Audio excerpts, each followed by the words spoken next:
do to me. You a fuck nigga, stay Southside, then ready. I don't care what they say about, don't care.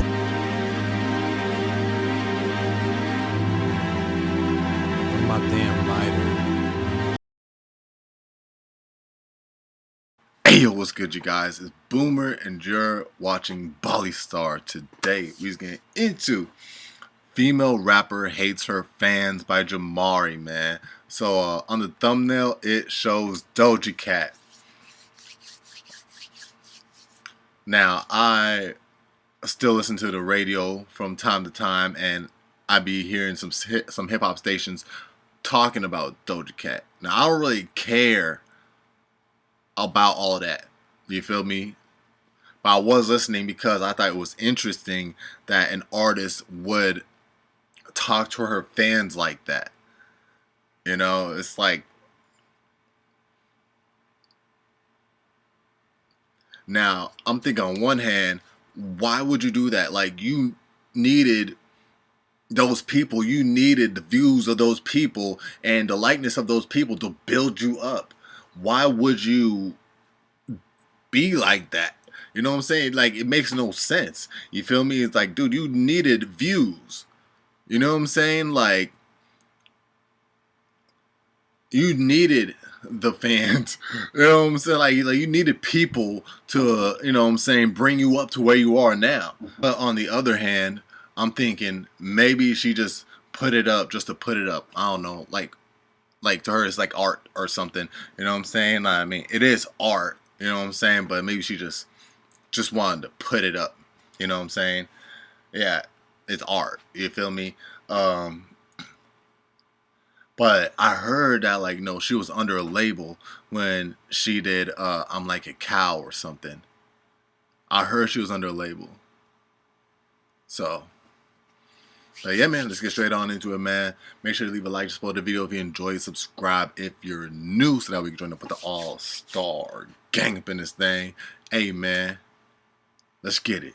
So there is a music artist out there named Doja Cat. She is one of these rappers who seemingly came out of nowhere and gained massive popularity insanely fast, with several of her songs going viral overnight. Personally, I think it was really the TikTok effect that helped boost her career to astronomical heights, because there has never in history been that type of tool that people could use to get themselves in front of a massive audience so fast. And it's not like it's just musicians blowing up this way. I remember watching Gideon a few years ago when he was stuck around 300,000 subscribers, making content that should have been much more viral, like his College Scout prank. Who's your son?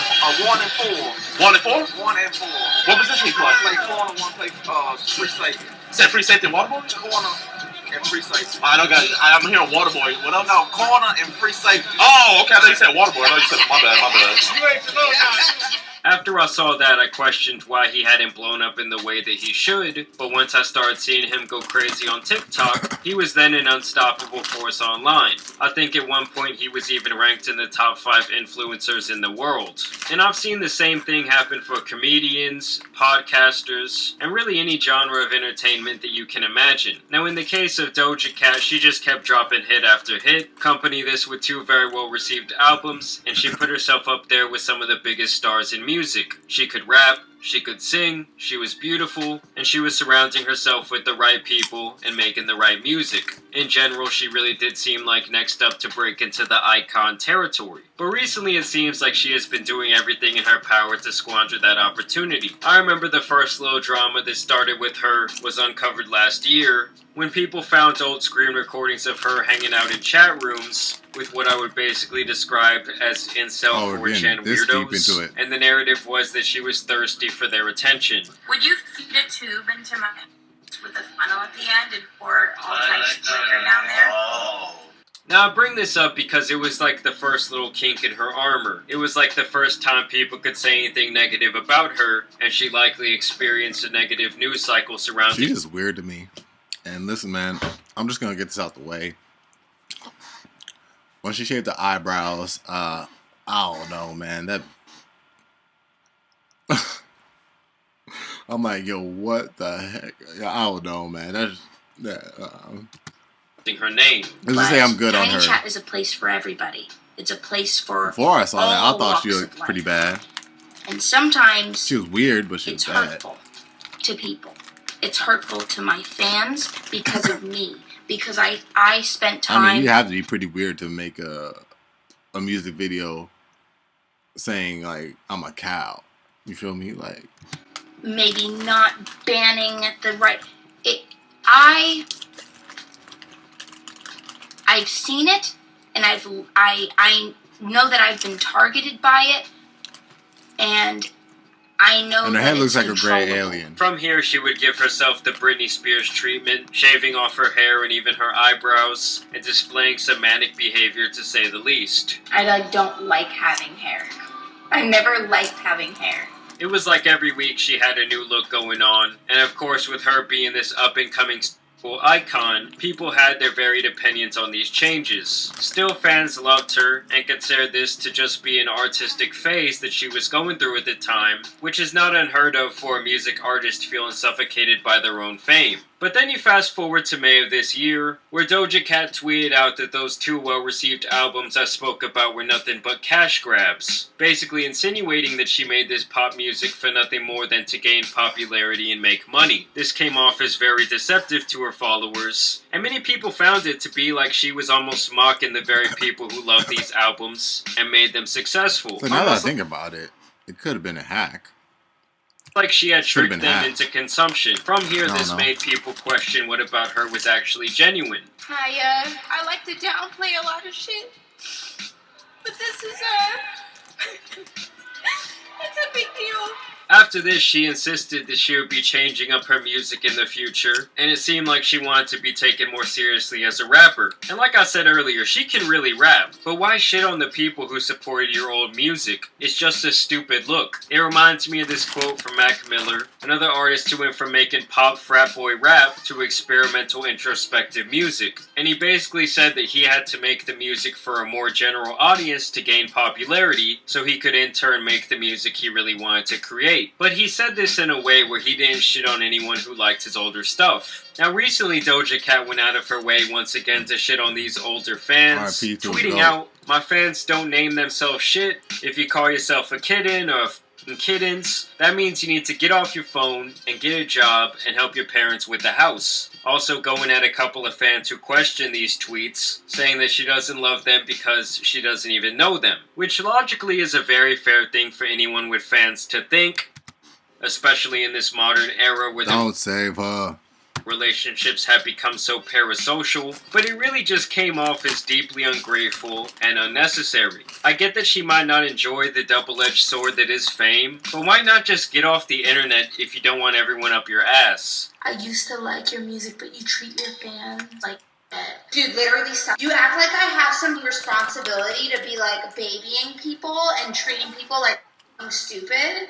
There's a lot of people I don't like who I listen to their music. If I knew them, I probably wouldn't like them.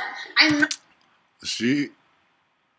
I mean, that goes into like that plays into the some meet your heroes, never meet your heroes type ish.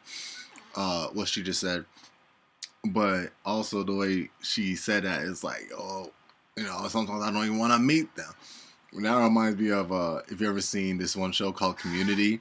Childish Gambino was on that show. You know what I'm saying? It was like a college type show, and Childish Gambino or Donald Glover on that show. He's called Troy. I like Troy would say something about that with the guy from the Reading Rainbow. You remember that show? The guy, you know what I'm saying? The guy who made Reading Rainbow, you know what I'm saying? Like Donald Glover on that show says like, yeah, I love his shit, but it's like I don't ever want to meet him. Like, if I ever met him, everything would just be fucked up. Like, honestly, there's some shit like that, bro. This is Not your friend. I make music and you like it. And if you don't, cool, great. I don't give it. I'm not doing it so that you like me. I'm doing it because it's fun. I love my fans. I wouldn't have this painting in front of me if it wasn't for my fans. I wouldn't wouldn't have food on my table. I wouldn't have my house if it wasn't for my fan. I would have a home, but I wouldn't have this house probably. Nowadays, I'm not really someone who has to know a lot about an artist to care for or listen to their music. But when I was younger, I was more invested to watch every interview and anticipate the music of my favorite artist at the time. So I know what it's like to sort of feel that connection with someone on their rise to fame. And if one of my favorite artists at the time would have come out and said, the fans, the supporters, well, I would have thought that was lame. Like, dude, I'm going to your concerts, I'm buying merchandise. I just really don't think it's a great look. Now, do I think this will destroy her career?